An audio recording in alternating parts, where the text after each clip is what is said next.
Welcome to Whatever You Need, the place where slender gestures are unpacked like manifestos. If you value nuanced reading and thoughtful conversation, please subscribe, tap the bell, like, comment below, and if you'd like to support us further, consider clicking the join button to become part of our core circle. Now, a careful reconstruction of the evening that everyone suddenly needed to explain. The premiere of The Eighth Family arrived as an exercise in theatrical precision.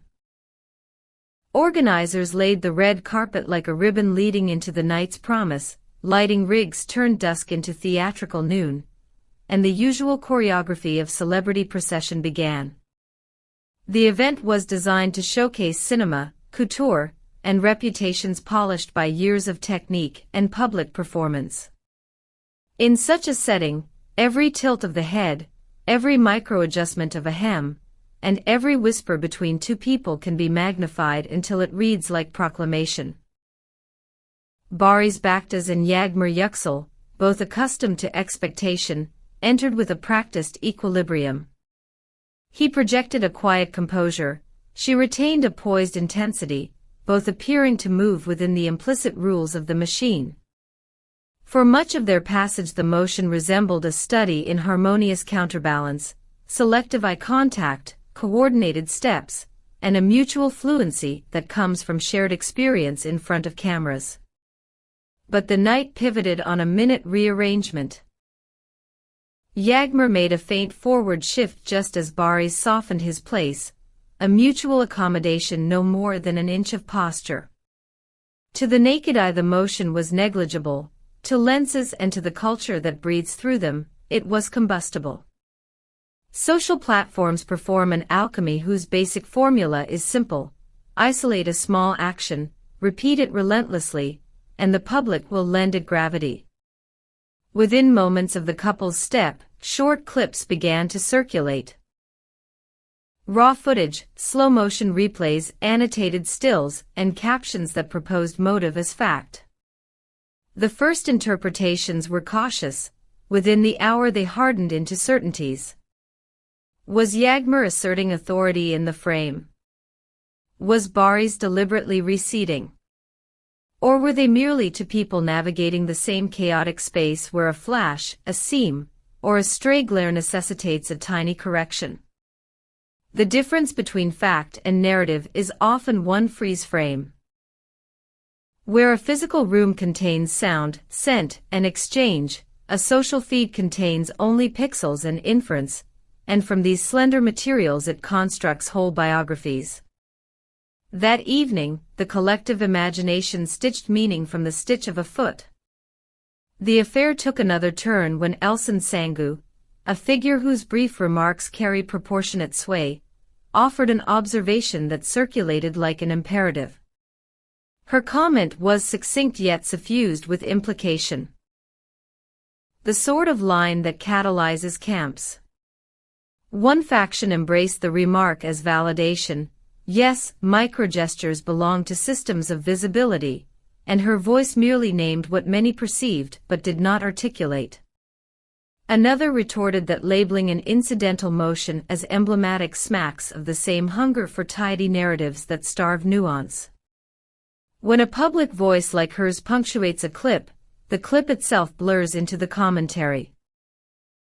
People stopped asking what happened and began asking what that step proved. The question mattered less than the certainty it invited. Later, another contribution altered the conversation's tone. An offhand line from an established actor who habitually reduces melodrama with dry observation.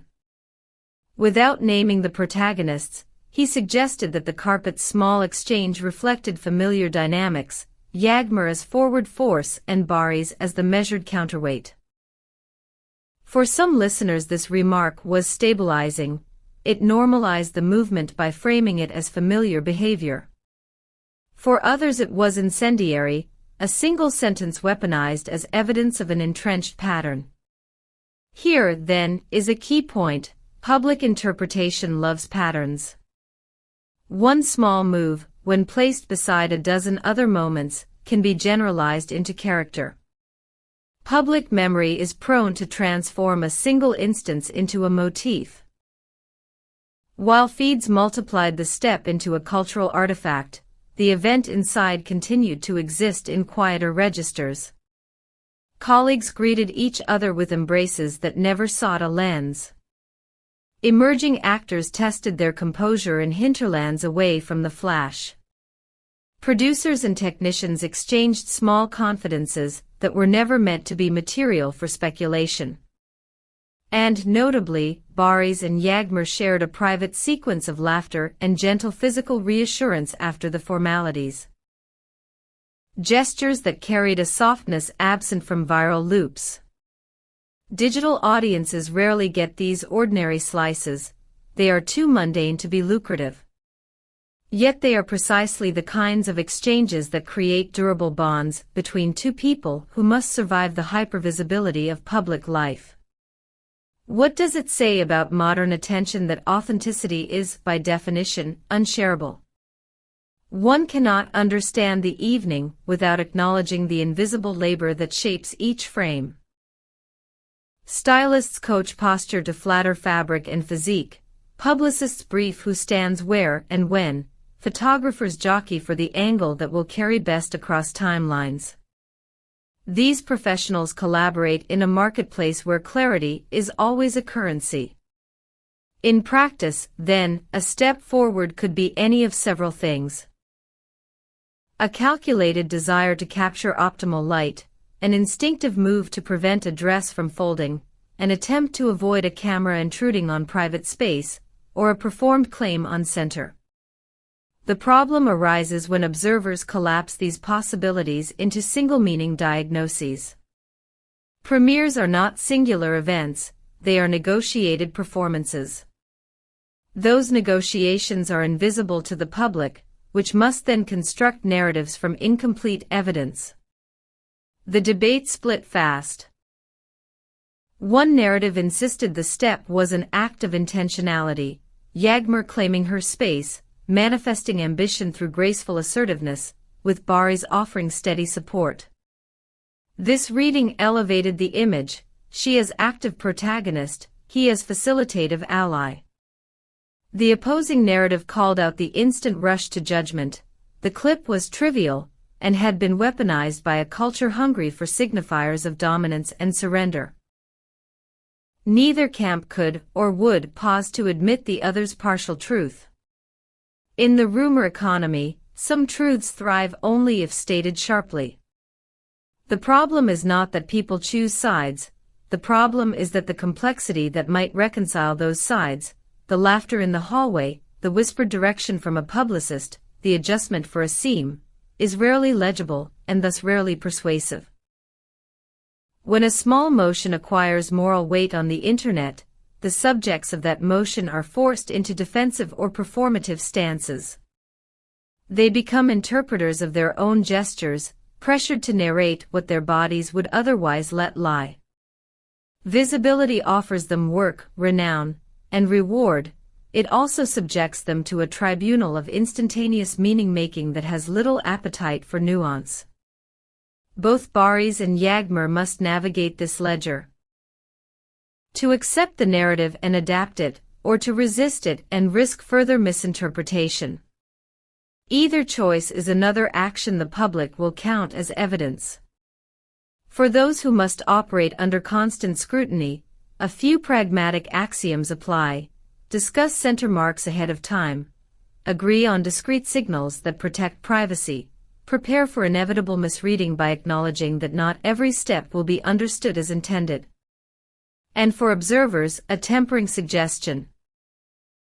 The closer you magnify, the less likely you are to see the reasoned context. Ultimately, the red carpet is as much ritual as it is entertainment. It trades in symbols and sells meaning, it always has. We as participants in the culture that consumes those symbols, could choose to pause before we declare motive. We want to hear your judgment. Do you interpret Yağmur's forward adjustment as a deliberate move to secure the frame, a confident occupant of her own light? With Barış intentionally making room and support. Or do you see a pair of seasoned professionals making practical adjustments amid a swarm of flashes, a moment of logistics rather than manifesto? Write your view in the comments below. While you're there, tell us which Turkish celebrities you'd like whatever you need to unpack next. Whose gestures, whose press moments, whose private-public choreography should we examine? Your suggestions help shape our coverage and keep this dialogue honest, thoughtful, and welcoming. The clip traveled faster than the speeches because it was easier to narrate. But speed is not the same as truth. The room, with all its warmth, private exchange, and muted support, remains the primary archive of what actually occurred. Screens were not, and cannot be, eyewitnesses in the fullest sense. They can only be instruments of selection. If you appreciate our approach to careful cultural reading, support whatever you need by subscribing, liking, commenting, and if you feel especially engaged, by becoming a member via the Join button.